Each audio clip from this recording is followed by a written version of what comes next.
My name's Carrie McCall, and I breed Belgian Malinois. And the kennel name is Transcendence Canine. The whole idea is to transcend above the level of thinking right now in the dog world, in the way that breeding is done, and the way things are done overall. So we came up with Transcendence Canine only because these dogs particularly tend to be all working dogs. These are usually not a dog you just have to be a house pet. You're going to definitely probably lose about 5 pounds the first couple of weeks that you have them because they do need they do have energy and they need exercise. Why the breed? Well, I really love German Shepherds. I've always loved German Shepherds, but the problem now is that the breeding has gotten so lax that people don't do the DNA that they're supposed to do on the dogs, and they don't have the stringent breeding regulations that they should be having with the breed. So now we have a whole slew of problems with the German Shepherd that is ruining that breed. So trying to find a clean dog that doesn't have any of the genetic factors is getting to be very difficult. I've worked 2 years to try to breed one female that's clean, and I still haven't had any luck. I know they're out there, but a lot of people aren't testing their dogs, so we don't know. You can't look at a dog and say, yeah, they don't have DM, or yeah, they don't have MDR1, and those are, you know, two things that really can affect a dog's life. So that was the beginning of where we all started. The Malinois, a friend of mine had a Malinois. She's a doctor, and she just absolutely loved this dog. This is Sterling. Absolutely loved her dog and would have pictures of her and tell us how much that she went running with her. It was really cute.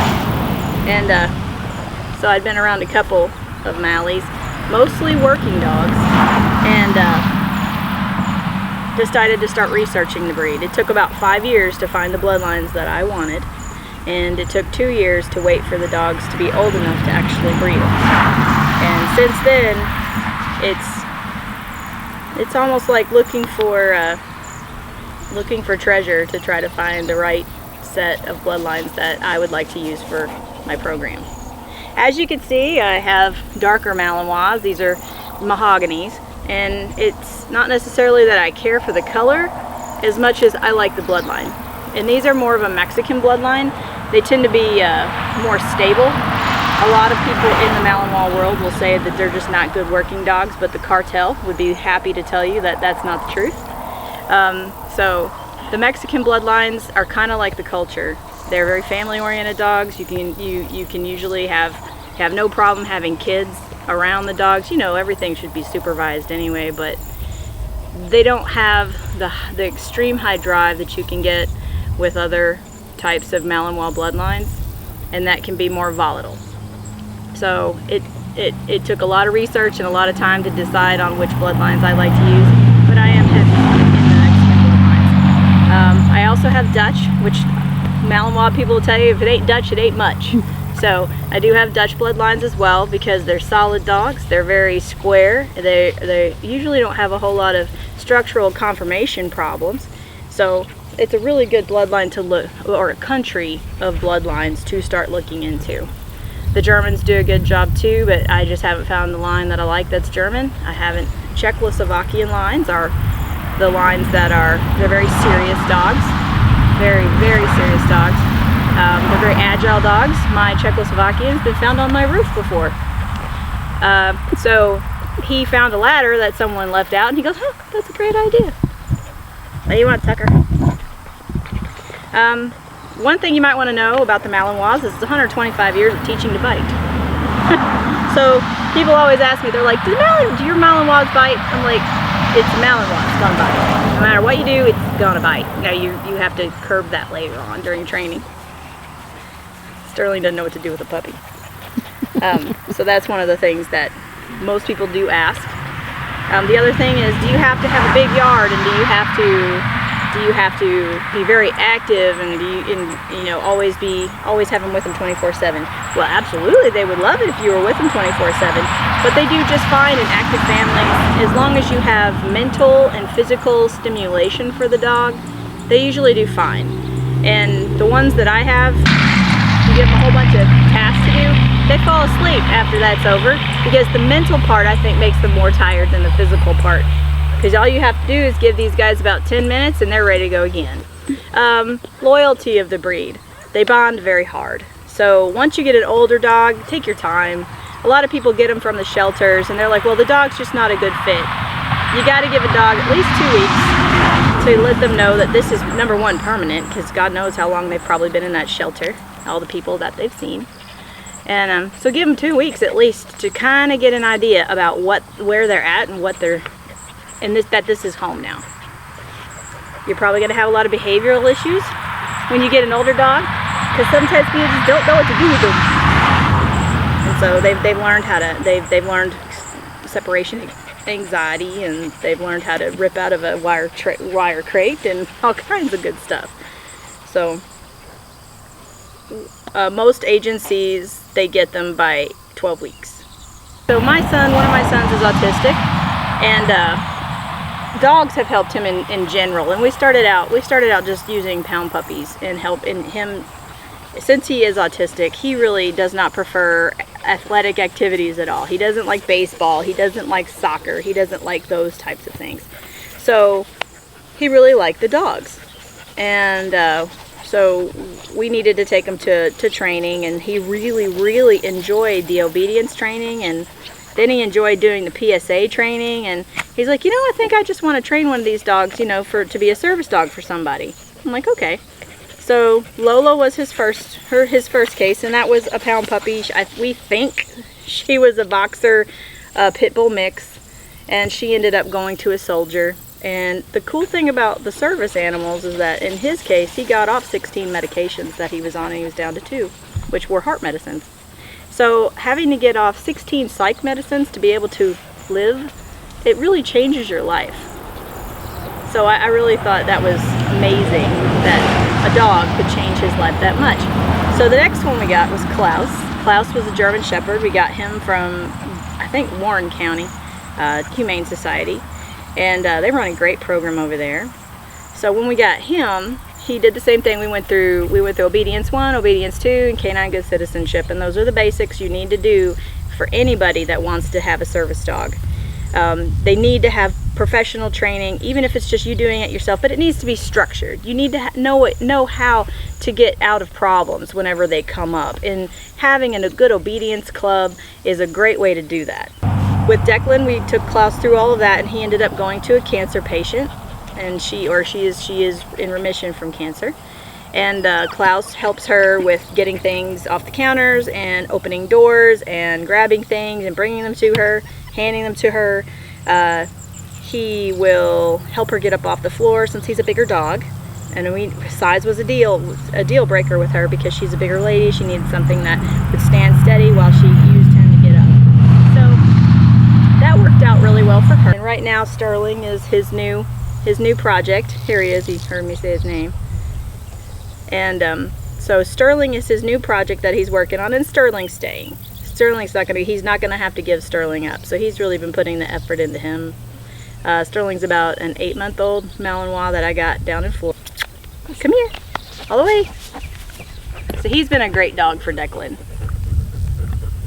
And we also like his bloodlines too. So we're probably gonna use him in our breeding program if his DNA comes back and is fine. If you're going to buy a dog, and I'd say this with any breeder, any dog, number one, see the surroundings the dog is living in. You can tell a lot about the person and what kind of breeder they are by where they live and what their surroundings look like. They don't have to be on a $500,000 property, but it needs to be clean.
sure that your dog isn't sick when you get it. Is the breeder taking them to an exam? Is the breeder offering a health certificate for traveling? When do the dogs get the shots? Who does the shots? How are the shots delivered? All those things matter, because if you get warm shots, they're not going to be effective. Can't tell you how many times I've turned them down and had to send them back because they were warm on delivery. So those kind of things really matter if you don't want your dog to get parvo or distemper. Those two things, you can't test for distemper until they're dead very well. So you definitely want to make sure it's a clean facility. Have they ever had parvo? Have they ever had distemper on that property? Those things matter. The other thing is, are they willing to give you update pictures? Are they willing to do video? Yes, I do it, and it's not as often as probably people would like, but I'm a full-time nurse. So I try to get updates every week, and that way people can see their puppies. And does the breeder explain about the breed and how they develop? Those things matter. So to give you your money back if it's not what they want. Now, if you just decide you can't afford the dog anymore, your deposit's gone. But I really need to know, can it live with the family? Can it do its job it's meant to do? What kind of temperament is it going to have? And can I make them uniform? Because I need to be, the litters need to be relatively uniform, and you need to know a prediction of what you might get.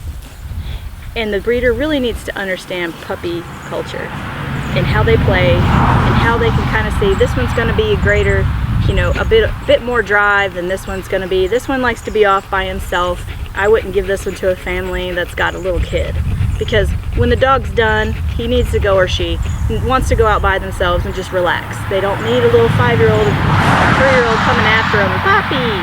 That's a recipe for disaster. So knowing the personality of the puppy is always important as well. People tend to buy a dog based on looks, which is all they really have. They don't really have the personality of the puppy yet. But unfortunately in these dogs, they're gone before they get a personality. But I have times where I've asked people, okay, I've got this dog and it looks like it's going to be a better fit. I'd call the person that picked the dog in the first place and we talk. Is this still what you want? If it is, you still have your pick. I'm not going to take that away from you. But if that's something that you want to change and you both can agree on that change, okay, let's make that change, because it's going to be better in the long run for the dog. And it should always be about fit. Is the dog going to fit in that household?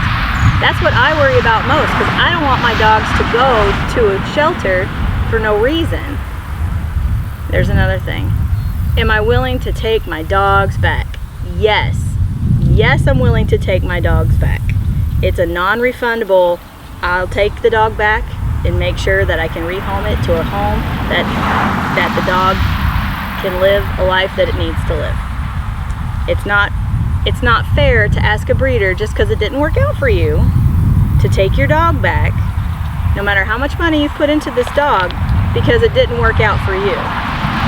But, you know, as a breeder, I'll take back my puppies, because I know I'm more equipped to find another home for them. We have waiting lists for that stuff. I mean, people, I got a year-old, 1 2-year-old, and I just don't get them back. I just don't tend to get them back. So those are some of the major things as a breeder I look for in other breeders, and I'm telling you, finding a breeder that's willing to take the time with you to answer your questions is so hard. I have spent hours of email and phone calls as a breeder asking questions, and some of them just don't understand what I'm asking. They don't know the difference between genetic DNA and AKC DNA. AKC DNA is just telling you what kind of factors you have for inbreeding. I'm looking for what all does the dog carry. I just need to know what the dog carries, what genes they carry, what personality, what genetic traits they're going to carry, and if they're positive for anything that's going to be a problem in the breeding program. Tucker comes from Tinker. So Tinker, stop. Tinker is a Dutch bloodline. She's a Dutch police dog bloodline.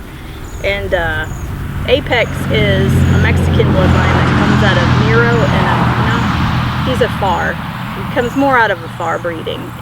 So a Far is a police dog that's up in New York. He's a working dog.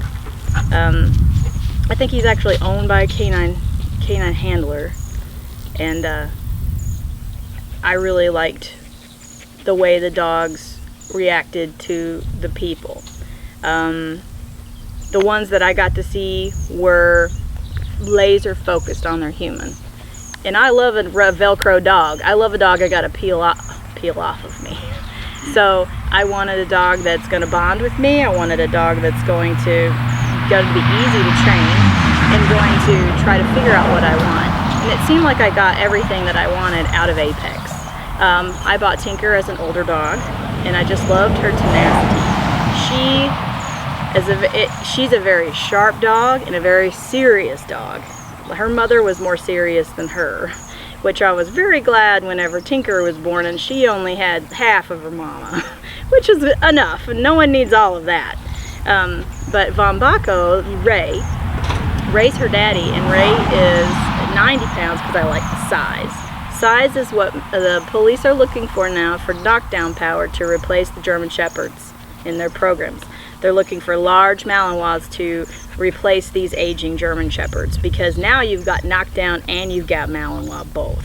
So you've got full grip bite, you got a dog that won't quit, you got a dog that's easy to train, very, very athletic, and then large as well. So it's kind of like, I don't want to get bit by one, for sure. So that's Tinker's bloodline. But Apex is still my favorite. I obviously use him a lot for breeding, but his personality is wonderful. You do want some ball drive or you want some food drive, and you got both. Tinker is toy driven and Apex is food driven. So between the two, you're going to get food and toys eventually, one or the other. And whenever you figure out what that is, it's easy to figure out how to motivate your dog, and that's really important. I've had one person tell me that I breed like a brain surgeon, and I'm like, yes. You need to. I grew up in Texas, and I went to Texas A&M for a little while, and I was an engineer. So that personality is already there. The technical, detailed personality that I have is already there. I didn't become a nurse till later in life, and I am an ICU nurse. So whenever I think about the health complications of people, it's the same with the dog, except we have less ways to treat dogs. So being able to find the healthiest dog that I can, and being able to not have people that buy my dogs have to pay more money taking care of them and treating them for ailments later in life, because it's the later in life. You want to give these people a long lifespan on their dogs. It's a healthy, useful lifespan. Are you hot? You don't feel hot. And the one thing I try to tell people is, they're only in your life for a short amount of time, but you're theirs for their whole life. So you're all they'll ever know. So that's why I've tried very hard to have a healthy dog. The rest of the temperament and the personality all come with that. Because if you can't stand the dog, it doesn't matter how healthy it is. If you can't live with the dog and it has to stay in a kennel, it's a tool. It doesn't matter how healthy it is. It can't live with you. It can't be a part of your family. And I want more of a family dog that can work as well.